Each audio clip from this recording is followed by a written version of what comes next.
आपने ये चर्चा छेड़ी है तो आप क्या दोहरा जीवन जी रहे हैं? क्या इमरान को खुद एक शायर को एक पार्टी का गुलाम बनना पड़ा ताकि इमरान प्रतापगढ़ी ने संसद में लोगों को हैरान कर दिया। पूरा वीडियो देखिए। लेकिन चूंकि आपने ये चर्चा छेड़ी है तो आप क्या दोहरा जीवन जी रहे हैं? क्या इमरान को खुद एक शायर को एक पार्टी का गुलाम बनना पड़ा ताकि उनकी आवाज मैग्नीफाई हो? कई शायर ऐसे हैं जो आज भी ये मानते हैं कि हमें पार्टी और सियासत से कुछ नहीं लेना देना, और उनकी कलम में क्या कम ताकत है। पहले तो आपके सवाल में जो शब्द है, आप आज तक में नौकरी कर रही हैं तो आज तक की गुलाम थोड़े ही है। मैं एक पार्टी के साथ काम कर रहा हूं, हम किसी संस्थान के साथ काम करते हैं, संस्थान हमें सम्मान देता है, हम संस्थान की विचारधारा के साथ सहमत होते हैं, तब तक साथ चलते हैं। जिस दिन हमें लगेगा कि संस्थान हमारी विचारधारा से सहमत नहीं है, हमारी शर्तों को नहीं मान रहा है, उस दिन ये हो सकता है मेरा अपना जो उसूल है कि मैं पार्टी तो नहीं बदलूंगा, राजनीति छोड़ दूंगा। हमारी अपनी एक दुनिया है। क्या राजनीति में आना जरूरी हो गया था इमरान? बिल्कुल जरूरी हो गया। बहुत सारे शायर ऐसे हैं जो मानते हैं कि अपनी कलम को आजाद रखना किसी भी एक पार्टी की विचारधारा से उनकी पूरी जिंदगी का लक्ष्य होता है। नहीं, देखिए, आप जिस दौर में जी रहे हैं, इस दौर में अगर आप ये कह रहे हैं कि आप तटस्थ हैं तो आप सबसे बड़ी सियासत कर रहे हैं। ये कहना कि मेरा सियासत से कोई लेना देना नहीं है, ये सबसे बड़ी सियासत है। जो भी ये कह रहा है वो सबसे बड़ी सियासत कर रहा है। वो अपने आप को सबका रखना चाहता है, और मेरा अपना मानना है कि या तो इधर खड़े हो जाओ या तो उधर खड़े हो जाओ। आज का दौर ऐसा है कि आप सिर्फ जुल्म को बुरा मत कहो, जालिम को बुरा मत कहो, जो अच्छा है उसका साथ भी दो। हम सिर्फ फेसबुक पर, ट्विटर पर, इंस्टा पे पोस्ट कर देते हैं, ये मामला हुआ, ये बड़ा गलत हुआ। जिसके साथ गलत हुआ उसके साथ खड़ा कौन होगा?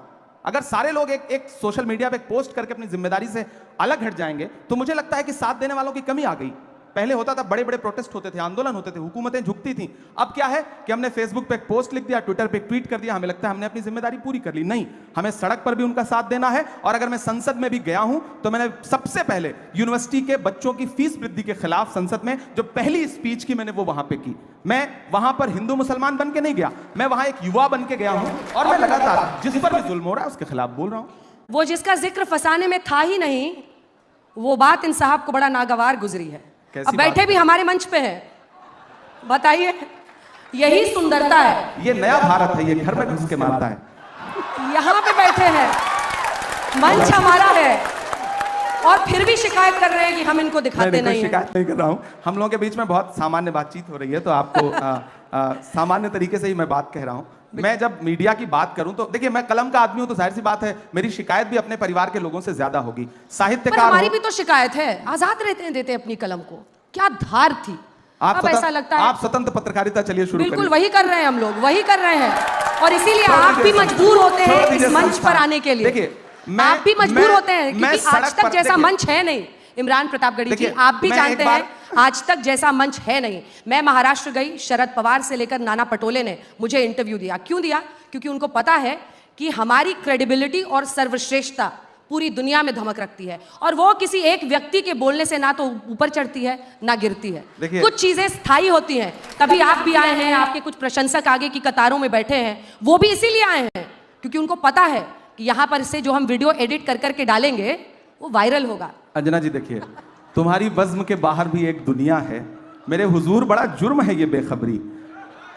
आज तक बहुत अच्छा संस्थान है, मैं किसी एक संस्थान को क्रिटिसाइज नहीं कर रहा हूं। तो बाकियों का भड़ास यहाँ मत निकालिए। हम यहाँ अगर आए हैं ना तो आपने हमें बुलाया है, हम तब आए हैं। बिल्कुल, हमारे मेहमान हैं आप। हमने कितने सांचों में ढल के आए हैं, कितने सांचों में ढल के आए हैं, ख्वाब की तरह पल के आए हैं। तुम सिफारिश से जहां पहुंचे हो, हम वहां खुद ही चल के आए हैं। तो हमें तो बुलाया गया, हमें तो बुलाया गया है। और मैं आने और बुलाने के इस बहस में नहीं पढ़ना चाहता, लेकिन मैं एक बात ये कहना चाहता हूं कि नेता देखिए, मैं बात पूरी कर लूं उसके बाद, देखिए, मैं आपको पूरा मौका दूंगा, मैं आपकी बात का जवाब भी दूंगा। सिफारिश पर मैं भी तो एक कविता सुनाऊंगा। मैं आपके लिए ना, आप सुनिए, नहीं, मैं आपकी कविता बाद में सुनूंगा। वृक्ष नहीं जिसको नदियों ने सींचा है, बंजर माटी में पलकर मैंने मृत्यु से जीवन खींचा है। वाह, याद रखिएगा। अब मैं बात जो कह रहा था कि यहां बुलाने और आने का सवाल नहीं है। नेता और मीडिया दोनों एक दूसरे के पूरक हैं। आप हैं तो हम हैं, हम हैं तो आप हैं।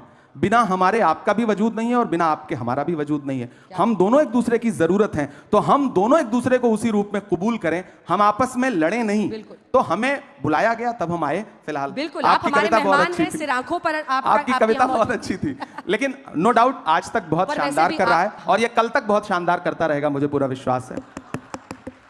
यही तो है कि आग भी जब प्रशंसा करने लगे या पानी, whatever you choose। नहीं, मैं प्रशंसा करूंगा, पर आग और पानी के बीच में समझौता होना भी नहीं चाहिए। मैं आपकी पत्रकारिता की प्रशंसा करता हूं, इसमें कोई दो राय नहीं। आप अच्छी पत्रकारिता करती हैं और हम सब युवा हुए हैं आपको देख देख करके, आपको सुन सुन करके।